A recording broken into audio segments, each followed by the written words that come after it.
le soir même, ce soir où Lydia avait eu une vision de Arya, Anna, Emily et Spencer.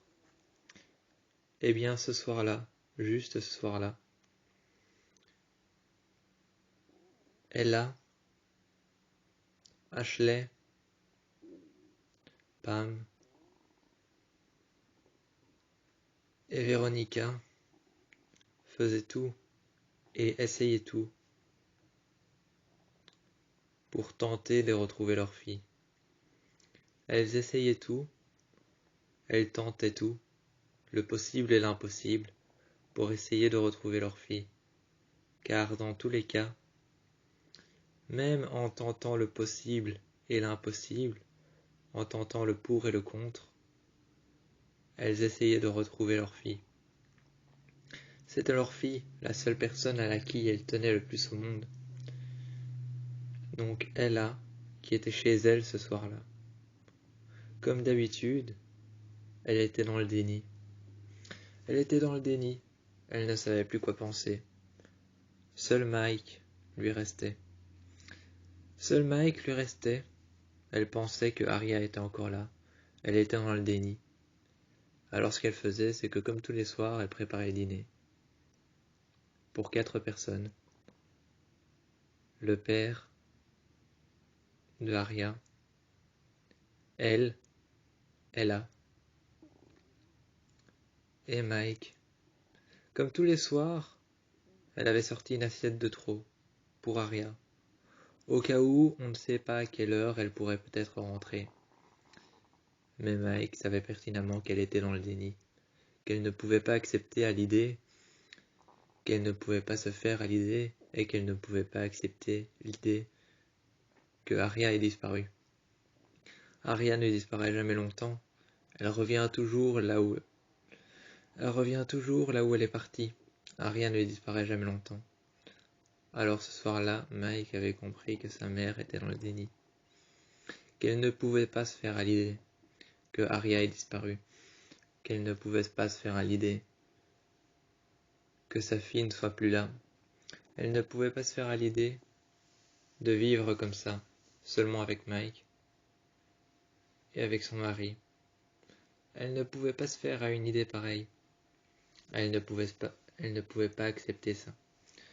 Elle ne pouvait pas accepter ça, alors comme tous les soirs, elle préparait une assiette à réchauffer, une assiette de trop. Car dans tous les cas, elle espérait que Arya pouvait rentrer. Dans tous les cas, elle espérait que Arya pouvait rentrer. Donc comme tous les soirs, elle préparait une assiette de trop qu'elle mettait de côté près du micro-ondes, dans la cuisine. Et le soir, tous les soirs avec Mike, elle regardait le film préféré d'Arya, espérant qu'un soir elle rentre, ou que toutes ces choses la fassent rentrer, la fassent revenir chez elle, car elle savait que tous les soirs Arya revenait exactement là où elle était partie. Elle était partie de chez elle et elle savait pertinemment que Arya revenait toujours de là où elle était partie, c'est-à-dire de chez elle, ou alors parfois du lycée. Elle revenait pertinemment toujours à l'endroit où elle est partie, pour pouvoir récupérer quelque chose, ou pour pouvoir montrer qu'elle n'est pas partie longtemps, et qu'elle ne partira jamais longtemps ou jamais définitivement. Donc dans tous les cas, elle essayait de tout faire pour pouvoir attirer Arya vers elle. Vu que Arya ne rentrait pas, un soir, Lydia qui était à Beacon Hills, avait eu une vision dans les couloirs du lycée. Dans les couloirs du lycée, elle essayait pertinemment de parler à Styles, de lui dire de l'emmener quelque part, qui lui n'avait aucun souci avec ça.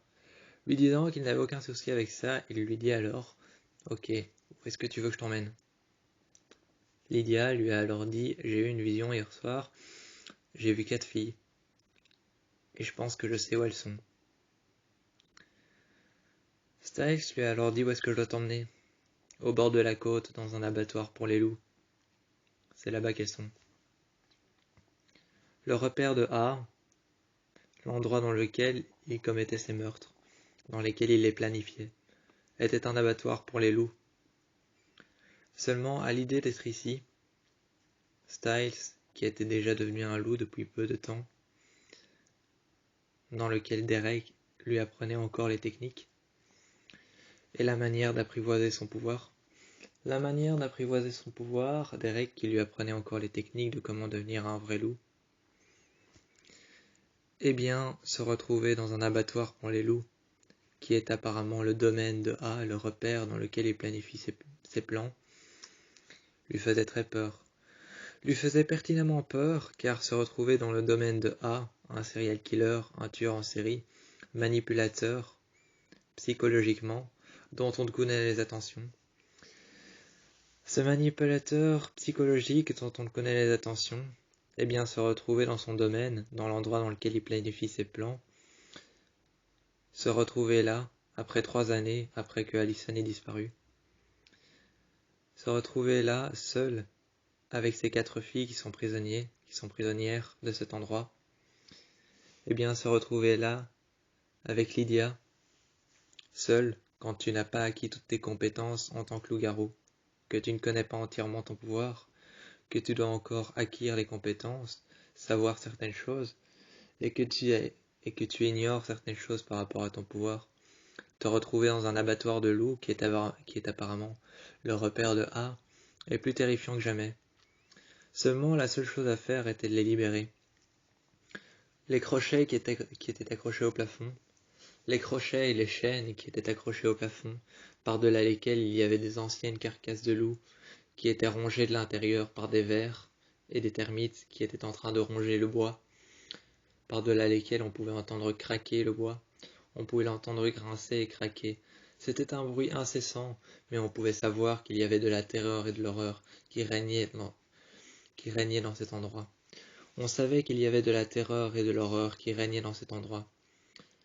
Sous l'emprise de la terreur et de l'horreur, l'endroit dans lequel ils étaient, les visions de Lydia qui les avaient amenés jusqu'ici, au bord de la côte, cet endroit, cette maison abandonnée, rongée par les termites de l'intérieur, le bois massif qui en jonchait les murs, rongé par les termites, faisait craquer, faisait grincer pertinemment les murs et les plaques de bois.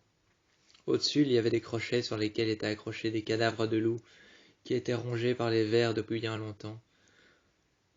Il avait dû être abandonné il n'y a pas si longtemps que ça. Peut-être était-ce aujourd'hui un repère pour les chasseurs, mais les 4 filles avaient été découvertes au sous-sol. Par terre, elles étaient assises, toutes les 4, les bras sur les genoux, elles étaient assises toutes les 4, enchaînées par des chaînes qui leur serraient les poignets assez fort pour pouvoir faire en sorte qu'elles ne bougent plus, et si elles essayent de se démener et de se défaire avec leur pouvoir de loup, cela leur strangulerait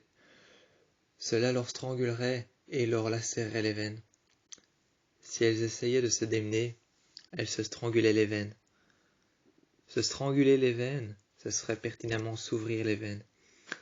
Alors aucune d'elles n'a essayé de se démener pour se défaire de là. On les a retrouvées dans la cave, couverts de terre et de poussière. Il y avait Aria qui était par terre, assise. Et il y avait Anna qui était par terre à côté d'elle, assise. Émilie qui était contre le mur, qui avait pertinemment remarqué la pourriture qui jonchait les murs tout autour d'elle, cette pourriture noire qui faisait en sorte que le bois, que les murs deviennent gris, noirs, et ne faisait que sentir l'humidité. Les murs sentaient l'humidité, la pourriture jonchait le bois, les parois de fer, les parois de verre. Les anciennes vitres qui étaient couvertes de pourriture tout autant que les parois de verre, de bois, de terre, étaient toutes couvertes de pourriture noire qui jonchait les murs. Émilie était contre le mur, mais évitait de toucher la pourriture.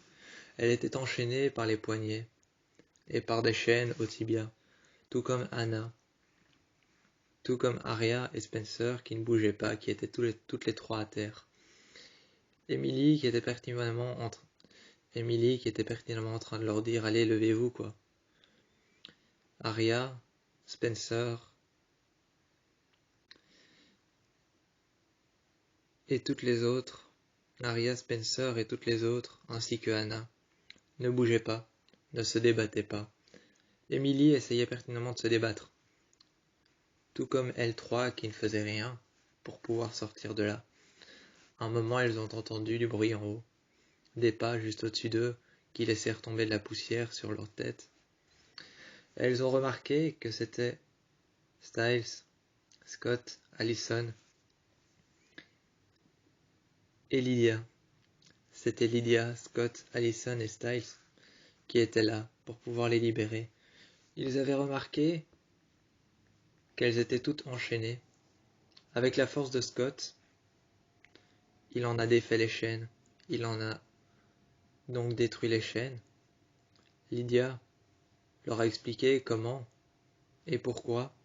Elle savait qu'elles étaient ici, dans ce hangar abandonné en face de la rive.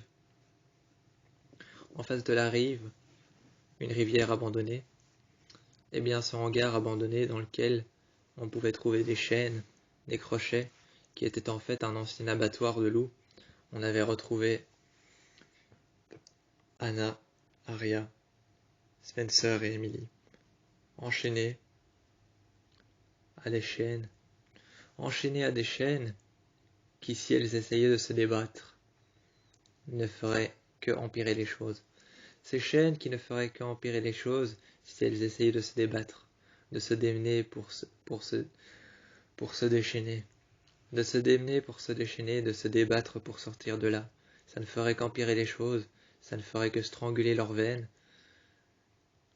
Elles n'ont pas essayé, donc elles ont toutes été retrouvées vivantes. On a donc compris peu de temps après un combat entre Arya et entre Spencer, on a donc compris peu de temps après un combat entre Arya et entre Spencer au bord de la plage, car Derek et Styles avaient tous les deux dit, vous savez comment on fait pour décréter qui est le plus fort, qui est la plus forte? Chez nous, dans les meutes, à Beacon Hills, vous savez comment on fait pour décréter qui est la plus forte ou qui est le plus fort? On fait un combat entre ceux qui sont à égalité, entre les alphas qui sont à égalité et les louves qui sont à égalité par rapport à leur pouvoir. Dans tous les cas, on organise un combat. Ceux ou celles qui sont à égalité, les louves, les alphas, les loups, on organise un combat quand il y a deux alphas. Celui qui gagne est pertinemment le plus puissant et celui qui va finir par en avoir et en détenir les pleins pouvoirs. Arya et Spencer se sont alors battus sur la rive, mais ont finalement décrété qu'elles allaient prendre le relais l'une après l'autre. Car se battre pour simplement savoir qui a le plus grand pouvoir, qui a le pouvoir le plus fort, et qui aura les pleins pouvoirs sur la meute, était un peu idiot. Elles ont donc dit à Styles et à Derek, en leur regardant dans les yeux, elles ont alors tous les deux dit, on va pas se battre, on va simplement prendre la relève quand l'une de nous n'est pas là. Quand Arya sera pas là, ce sera moi qui vais prendre la relève. Quand Spencer sera pas là, ce sera moi qui prendrai la relève. On va simplement couper les choses et prendre à partie. On va couper les choses en deux et on va prendre à partie pour chacune de nous. On prendra la relève petit à petit. Cette explication qui a été donnée par Spencer et par Arya, qui ont tous les deux dit qu'elles allaient prendre la relève, qu'elles allaient couper leur pouvoir en deux. Elles allaient couper leur pouvoir en deux, faire en sorte qu'elles allaient maintenir une puissance égale l'une à l'autre, et que, en coupant leur pouvoir en deux, de manière à maintenir une puissance égale à celle de l'autre, à ne pas essayer de dépasser leurs compétences, elles ont fini par trancher et par comprendre que lorsque Arya n'est pas là, ce sera Spencer qui prendra la relève, et lorsque Spencer sera pas là, ce sera Arya qui prendra la relève. Les mères, elles, à Rosewood, étaient chez elles, toutes chez Ashley, en train de boire un verre de vin, en train d'attendre les filles, ayant compris qu'une certaine Lydia, un certain Styles et un certain Derek, ainsi que Scott, et une certaine Allison, un groupe de jeunes avait découvert leur fille dans un hangar, un ancien entrepôt abandonné, qui était en fait un abattoir pour les loups. Cet abattoir pour les loups, ce hangar abandonné, dans lequel elles avaient été toutes enfermées, Lydia, Scott, ainsi que Allison, Derek et Styles, les avaient toutes ramenées à Rosewood. Chacune d'entre elles, avait couru vers leur mère. Emily avait couru vers sa mère, Anna avait couru vers sa mère, Arya avait couru vers sa mère, et Spencer était arrivé chez elle. Elles sont alors toutes venues chez Spencer dans la grange, se sont regroupées et ont parlé de ce qui s'est passé. Leurs mères ont écouté, en buvant un verre de vin devant elles. En buvant un verre de vin devant elles, avec les filles qui avaient tous un soft, un coca à la main, et qui parlaient de ce qui leur était arrivé, de ces personnes, Styles, Derek, Scott, Allison,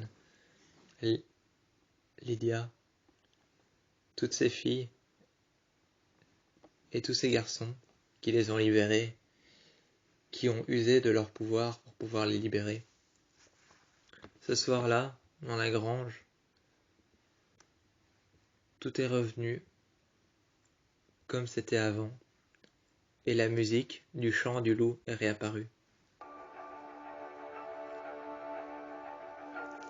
Cette musique qui proclame la victoire, dont on a l'impression de l'entendre et de faire face aux autres, avait réapparu.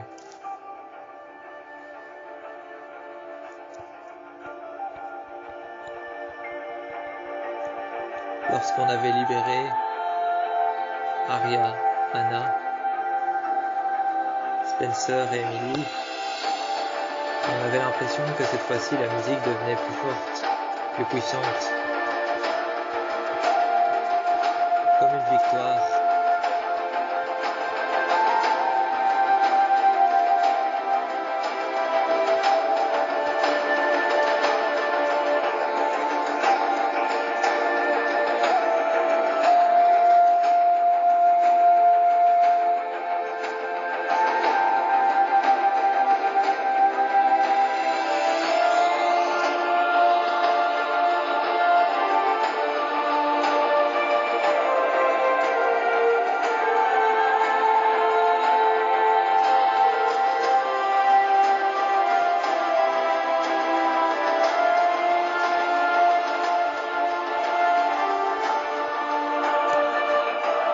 Et elle disparut.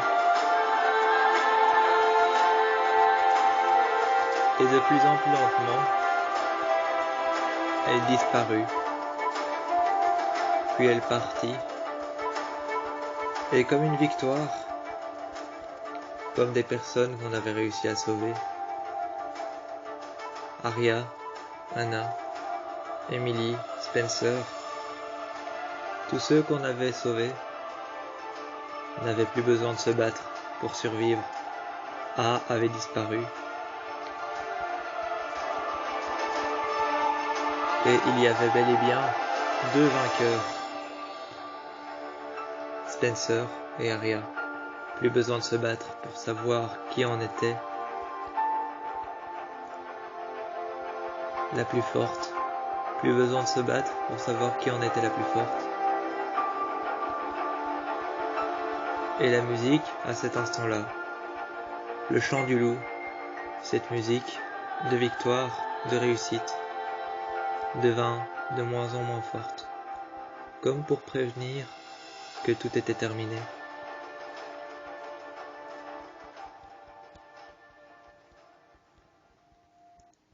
Tout était terminé. Tout était rentré dans l'ordre. Elles avaient tranché leur pouvoir en deux. Elles avaient tout mis à égalité et repris les pleins pouvoirs par rapport à leur meute. Une meute de 6 personnes, Caleb, Toby, Anna, Emily, Arya et Spencer. Une meute de 6 personnes.